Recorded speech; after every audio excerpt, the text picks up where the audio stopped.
आमतौर पर किसी भी प्रशासनिक पदाधिकारी को आप विकास कार्य को करते हुए देखते हैं तो इसमें निश्चित रूप से कहा जाता है वो उनकी जवाबदेही होती है, उस काम को करते हैं।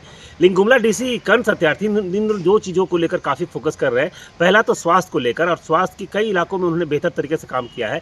खास करके जो एनीमिक लोग हैं उनको लेकर, या फिर जो थैलेसीमिया की बीमारी से ग्रसित जो लोग होते हैं उनको लेकर उन्होंने विशेष तरह का अभियान चलाया है।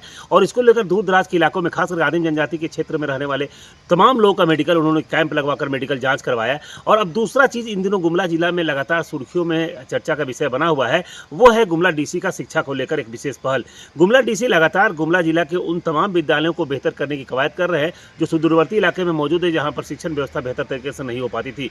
शुरुआती दौर में डीसी के द्वारा गुमला जिला मुख्यालय में जो सीएम एक्सीलेंस विद्यालय, जिन 3 विद्यालयों को बनाया गया है, उसको लेकर लगातार मीटिंग की गई। वहाँ के तमाम शिक्षकों के साथ मीटिंग की गई, कई बार पदाधिकारियों के साथ बैठक की गई, और पदाधिकारियों को उन्होंने सख्त निर्देश दिया कि व्यवस्था को बेहतर करनी है और किसी तरह की कोई कोताही बर्दाश्त नहीं की जाएगी। लेकिन उसके साथ ही साथ अब गुमला डीसी बच्चों को पढ़ाते हुए नजर आ रहे हैं। जिस तरह से आपने तस्वीरों में देखा कि गुमला डीसी बच्चों को पढ़ा रहे हैं, पढ़ाने के साथ साथ वहां बैठकर जिस तरह से प्रिंसिपल अपने कक्ष में बैठकर जो शिक्षकों की समीक्षा करता है, उस कार्य को भी करते हुए नजर आ रहे हैं। इस दौरान बच्चों का उनके साथ इतना ज़्यादा अट्रैक्शन बढ़ जाता है कि बच्चे उन्हें गिफ्ट भी दे रहे हैं। तो ऐसे में आप समझ सकते हैं कि शिक्षा जो समाज के परिवर्तन का आधार होता है, शिक्षा के बलबूते पर समाज में वो क्रांति लाई जा सकती है जिसका अंदाजा लगाना मुश्किल हो जाता है। क्योंकि सड़क, नली, गली और विकास के कार्य तो हर डीसी के द्वारा किए जाते हैं, लेकिन शिक्षा और स्वास्थ्य का जो क्षेत्र है वो काफ़ी अछूता रह जाता है। इन क्षेत्रों में शायद ही कोई डीसी गंभीरता ध्यान दे पाता है। लेकिन गुमला के डीसी बनने के बाद कर्ण सत्यार्थी ने इन दोनों चीज़ों पर बहुत विशेष रूप से फोकस किया है।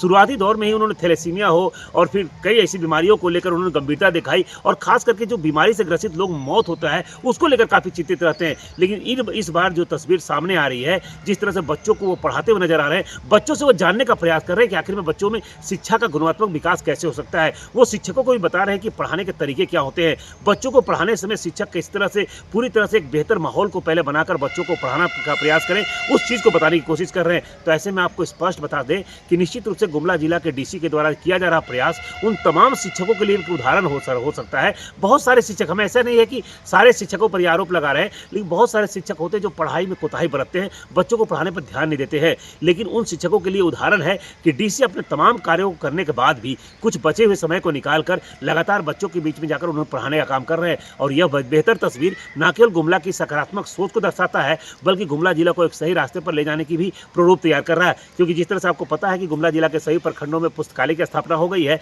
और उन पुस्तकालय में बच्चों के पढ़ने के लिए तमाम पुस्तकें उपलब्ध है। लेकिन उस पुस्तकों का उपयोग तभी बच्चे कर पाएंगे जब उन्हें शिक्षा का सही रूप से जानकारी मिल सके। सही रूप से शिक्षित बच्चे ही एक बेहतर पुस्तक का अध्ययन कर पाते हैं। इसलिए लगातार शिक्षक की भूमिका में डीसी उन बच्चों को पढ़ाने के साथ साथ ही उन्हें बताने का प्रयास कर रहे हैं कि गुमला जिला मुख्यालय में कई ऐसे पुस्तकालय हैं जिसका उपयोग करके अपने कैरियर को बना सकते हैं। निश्चित रूप से यह एक बहुत ही सराहनीय कार्य है। किसी भी प्रशासनिक पदाधिकारी के द्वारा किसी सरकारी विद्यालय में जाकर ऐसा पढ़ाने का ये जो कार्य है, ये अपने में एक अनूठा है, और निश्चित रूप से इसकी जितनी प्रशंसा की जा सके वो कम है।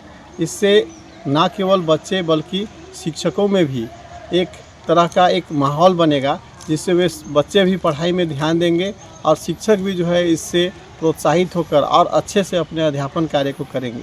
निश्चित रूप से यह अपने आप में एक बहुत ही अच्छा कार्य है।